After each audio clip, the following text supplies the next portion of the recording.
Minisiteri y'Ubuzima itangaza ko bitarenze uyu mwaka u Rwanda uzaba rwasinyanye amasezerano n'inganda zikomeye ku isi zikora imashini zihambaye zikenerwa kwa muganga ibizagabanya ikiguzi cyazo. N'intambwe izaba yiyongera ku kuba igihugu gisigaye kigura mu nganda 65 by'imiti, no kuvuga 35% by'imiti ndetse n'ibikoresho byo kwa muganga, kandi nta wundi mucuruzi ujemo hagati. Ibindi kuri inkuru na Bosco Kwizera yafatanyije na Pierre Celestin Gatarayiha.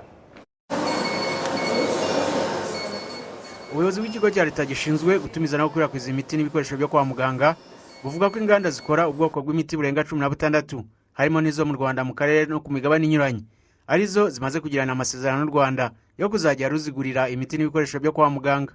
Kugeza ubu ngubu rero twaba tumaze kugenda tubona benshi tumaze gukorana. Iyo tuvuze nko ku miti n'ibindi bikoresho tumaze kugera nko ku kigero cya 70%, ariko ku bijyanye n'imashini nini cyane ho guhera mu kwezi kwa karindwi 100% tuzaba zose tuzikura ku nganda, tutagifite abandi bacuruzi bazizanamo hagati.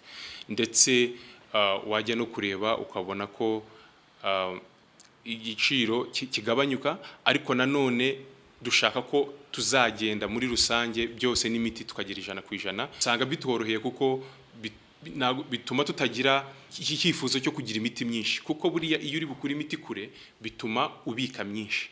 Mu mpera z'umwaka ushize wa 2023 nibwo leta yashyize imbaraga muri gahunda yo kwigerera ku nganda zikora iyo miti n'ibindi bikoresho byo kwa muganga mu buryo butaziguye nta mucuruzi urimo hagati.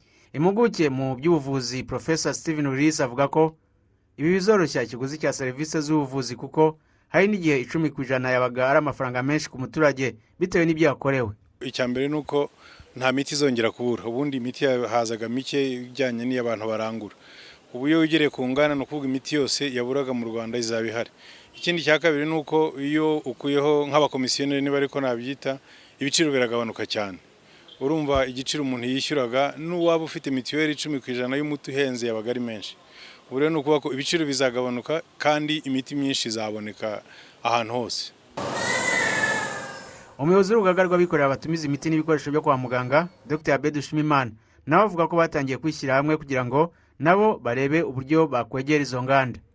Ibyo rero bizadusaba ko twishyira hamwe kugira ngo turebe ko twashyira hamwe ingufu zacu tugakora ibyo bita centrale d'achat, kuvuga gutumiza imiti, gushyira nka association cyangwa se koperative, abantu bakishyira hamwe za budget zabo za capital zabo kazishyira hamwe no zikarushaho kuba nini. Izo nini rero uri munini ushobora kwegera inganda, uruganda mukamwakorana ku buryo butaziguye. Minisitiri w'Ubuzima Dr. Sabin Nsanzimana avuga ko kuva leta yatangira kuvugana n'inganda ubwazo ngo haraho ikiguzi mu mafaranga cyagabanutseho 50%. Yizeza abikorera ko nabo bazagerwaho n'aya mahirwe. Twifuza ko namwe mwa benefitingamo, kuko mu mibare dufite yibanze biragaragara ko ikintu twaguraga nk'amadolari 100 kiri kujya ku madolari 50 bitewe n'iyo supply chain ijya directly kuri factory na production. Ariko nka equipment like imaging already twasinye agreements, hari na deliveries expected nko mu kwezi kumwe za big imaging equipment.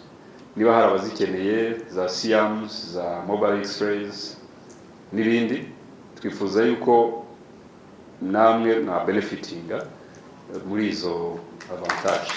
Imiti y'ubwoko butandukanye iri hagati y'ibihumbi 3 n'ibihumbi 4 niyo itumizwa hanze, ndetse n'ibikoresho byo kwa muganga binyuranye byose ku kiguzi cy'amafaranga asaga miliyari 100 ku mwaka. Kwizera Bosco mu mujyi wa Kigali.